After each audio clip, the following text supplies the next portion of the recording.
देखो आज हम पढ़ेंगे प्रश्नावली 6.1 क्वेश्चन नंबर पहला। तो उसका देखो आंसर क्या है कि ये चित्र बना हुआ है।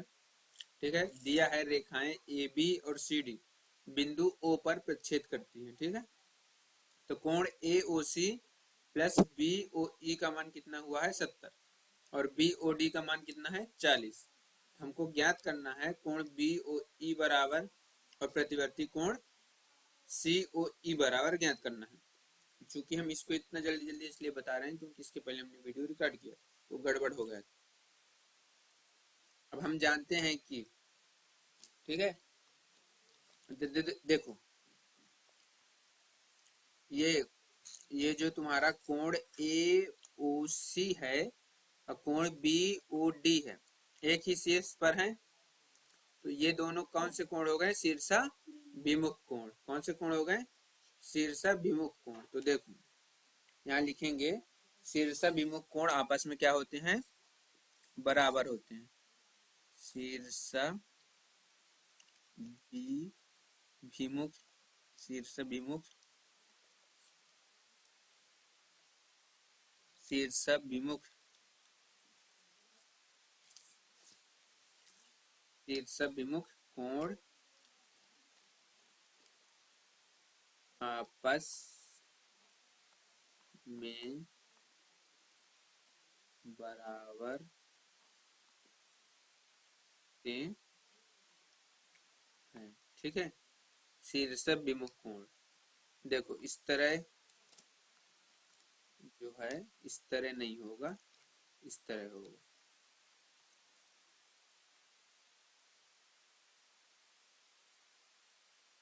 देखो शीर्ष विमुख कोण आपस में क्या होते हैं? बराबर होते हैं। तो कोण ए ओ सी और डी ये दोनों क्या है? शीर्ष विमुख कोण है। तो यहाँ से लिख सकते हैं कि कोण ए ओ सी बराबर कोण बी ओ डी। तो देखो चूंकि क्या दिया है कि कोण बी ओ डी का मान 40 डिग्री दिया हुआ कि नहीं दिया? दिया है ना। यानी कि कोण ए ओ सी बराबर बी ओ डी की जगह हम 40 डिग्री रख सकते हैं। यानी कि कोण ए ओ सी का मान कितना आ गया? 40 डिग्री आ गया। तो हमको क्या ज्ञात करना था कि कोण बी ओ ई का मान ज्ञात करना है। देखो हमको किसका मान ज्ञात करना है? कोण बी ओ ई का मान ज्ञात करना है और सी ओ ई का मान ज्ञात करना है। ठीक है, तो हमको किसका मान ज्ञात करना है? बी ओ ई का मान ज्ञात करना है। तो देखो पहले यहाँ से ये दिया हुआ है कि कोण ए ओ सी प्लस कोण बी ओ ई बराबर 70 इतना दिया हुआ है। इसका मान हम यहाँ रख देंगे। तो यहाँ से लिखेंगे कि कोण ए ओ सी प्लस कोण बी ओ ई बराबर 70। ये कहाँ से आया? तो यहाँ से लिख देंगे कि ये दिया। ठीक है, तो ए ओ सी का मान कितना निकालें हम? यहाँ 40। तो यहाँ 40 रख देंगे और प्लस कोण बी ओ ई बराबर 70। ठीक है, तो ये कोण बी ओ ई बराबर कितना हो जाएगा? ये 70, ये 40 है ना, प्लस में तो उस माइनस में चला जाएगा। तो इसका मान आ जाएगा कि कोण बी ओ ई बराबर कितना हुआ? 30 डिग्री। कितना आ गया? 30 डिग्री आ गया। तो अब देखो ये तुम्हारा कोण बी ओ ई का मान आ गया और ए ओ सी का मान आ गया।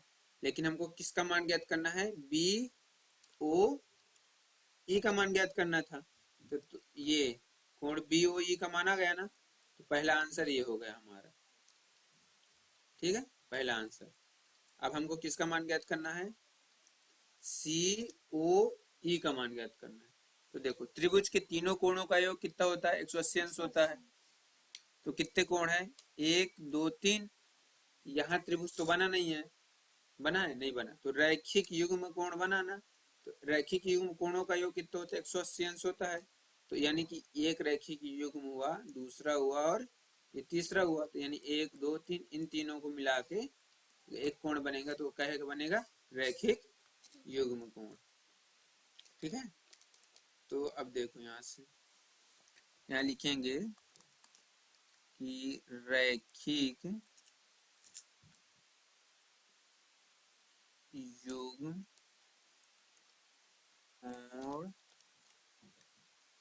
कोणों का योग, रैखिक युग्म कोणों का योग 180 डिग्री होता है। तो बताओ रैखिक युग्म कोण कौन कौन से हैं? कि कोण ए ओ सी प्लस कोण सी ओ ई प्लस कोण बी ओ ई, ये है रैखिक युग्म। तो बराबर कितना हो गया 180। अब ए ओ सी का मान कितना निकाले थे बताओ? 40। तो ए ओ सी की जगह कितना लिखेंगे? 40। सी ओ ई का मान ज्ञात करना है और बी ओ ई का मान कितना निकाले थे? तो बी ओ ई का मान 30 निकाले थे, तो इधर 30 रख दो, बराबर यहाँ कितना 180। तो यहाँ से देखो कितना आ जाएगा, सी ओ ई बराबर, देखो सी ओ ई प्लस 40 और 30 कितना होता है? 70 होता है। यहाँ 180 आ जाएगा। तो सी ओ ई बराबर कितना हुआ? 180। यहाँ 70 प्लस में तो माइनस में गया, गया कि नहीं? सी ओ ई बराबर कितना आया? 180 में 70 गए तो 110 आया। तो सी ओ ई का मान कितना हुआ? 110। और हमको ज्ञात क्या करना था? प्रतिवर्ती सी ओ ई। प्रतिवर्ती का मतलब 360 से घटाना पड़ेगा, ठीक है। तो यहाँ से लिखेंगे कि प्रतिवर्ती सी ओ ई, कोण सी ओ ई का मान होगा 360 माइनस कोण सी ओ ई, ठीक है। तो 360 और सी ओ ई का मान कितना है? 110। तो 0 में से 0 और 6 में से 1 गए 5 और 3 में से 1 गए 2, यानी कि कितना है? प्रतिवर्ती कोण सी ओ ई का मान आया कितना? 250। तो ये हुआ आंसर, खत्म। तो अब ये बताओ, कहीं डाउट हो तो बताओ। यहाँ से क्वेश्चन शुरू होता है, यहाँ से क्वेश्चन शुरू होता है पहला, ठीक है। रेखाएं ए बी और सी डी यहाँ प्रक्षेद करती हैं। यहाँ दिया है, ज्ञात करना है। यहाँ हम जानते हैं, ठीक है। कहीं दिक्कत है? समझ में आया कि नहीं आया? नहीं आया तो अच्छे से वीडियो देख लेना, समझ में आ जाएगा। तो चलिए मिलते हैं नेक्स्ट वीडियो में।